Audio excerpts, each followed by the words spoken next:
investor. And, some of you know that I help people and I teach people how to become wealthy. But I think that a lot of times people get it all twisted and mixed up about what wealth really is. Now, obviously, one measure of wealth is money, and you need money to really live a good life. We all know that, right? You need money to even live a, a mediocre life, right? If you have no money, you're going to have a hard time living any kind of life other than a homeless life, right? So, and even homeless people need money. So we don't want to get it all twisted up. You got to have money, but some people look at money as though it's the end game. But the truth is that really it's not. Money is kind of a spiritual thing. And while I'm wealthy financially speaking, the reason that I think I have created wealth is because financial wealth is because I understand something else. And that's what I want to talk with you guys about today. I understand that at a deeper level, really your wealth comes from the relationships that you have in your life, right? Your wealth comes from the relationships that you have in your life. What kind of friendships do you have? What kind of people do you surround yourself with? That's really the foundation for creating wealth. And a lot of people out there trying to do everything, being a loner, trying to be the lone ranger out there. And what I try to get my students to understand is that, look, you need to create relationships with people that you can serve. In the Bible, in Matthew 20:26, Jesus said, to be great, you must be a servant, right? And some people don't quite grasp what that means. But what that means is you should be serving others, but not just one person. You should be serving as many people as you possibly can. In other words, there needs to be people in your life. You need to have people around you. You can't serve anybody if there's no one around you. And so I want to encourage you guys to do what you can to develop relationships with people that you can then serve. And that will be the foundation for you creating wealth for yourself over time. Now, here's something else that you should consider too. I know that a lot of society today has made it almost like a bad thing for people to have money and for people to give money. And so when I'm coaching students, from time to time, I'll hear somebody say, if I'm just truly serving from the heart, I feel bad when I accept money for it. And, I understand that, but that's really the wrong approach. In the book of First Timothy, God says that a laborer is worthy of his wages, guys. And what that means is the person that serves you, the laborer, if you are that laborer, then you're worthy of your wages. So it's not that you should feel bad. And it's not that you should feel like, oh, if I'm serving and I'm getting paid, then I'm not really serving from the heart, because that's not it at all.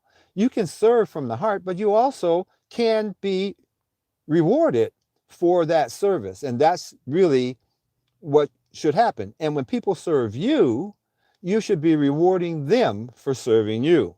And as you know, people are serving you all the time, right? You go to a grocery store, you have someone standing behind that counter serving you. Of course, the whole grocery system is set up to serve you.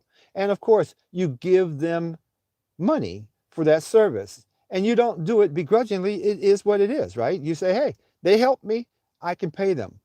And you have no problem with that. And understand this, that people have no problem with you making money if you're helping them. And so one of the things that I do teach my students is how to provide service. Some of you guys know this name. His name is Zig Ziglar. Zig Ziglar during the 20th century was arguably one of the most, I'd say, recognized and popular motivational speakers of the last century, right?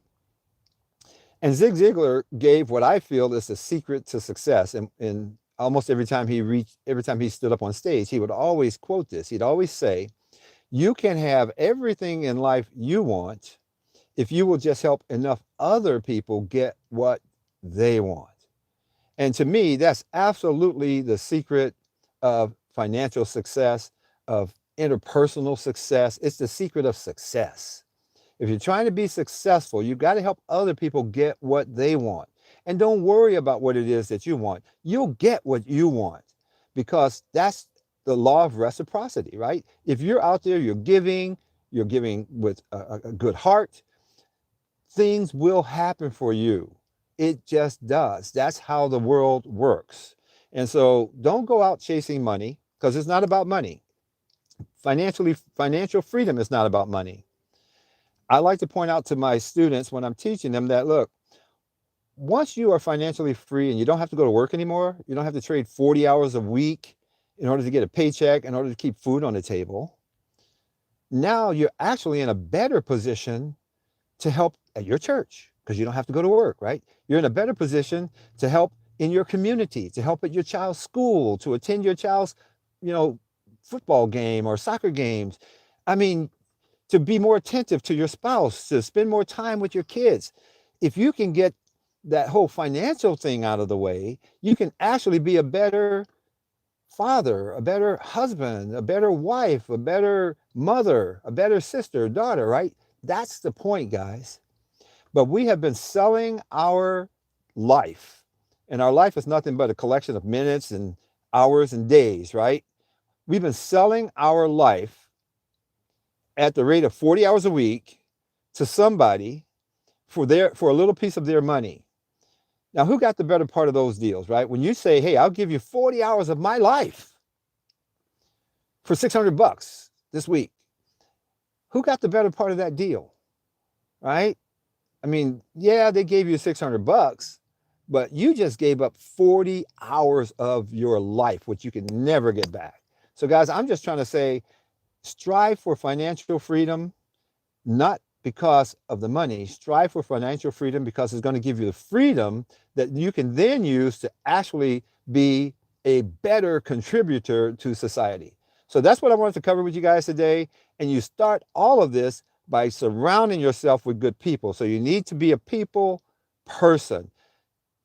You need to reach out to people and understand that people are not your competitors. They're not your enemy. They are your friends. And the larger community of people that you can have yourself around, the more likely it is that you're going to have more people to serve, which means that you will have the ability to grow more, and there will be more people there to serve you. It's just a win-win all the way around.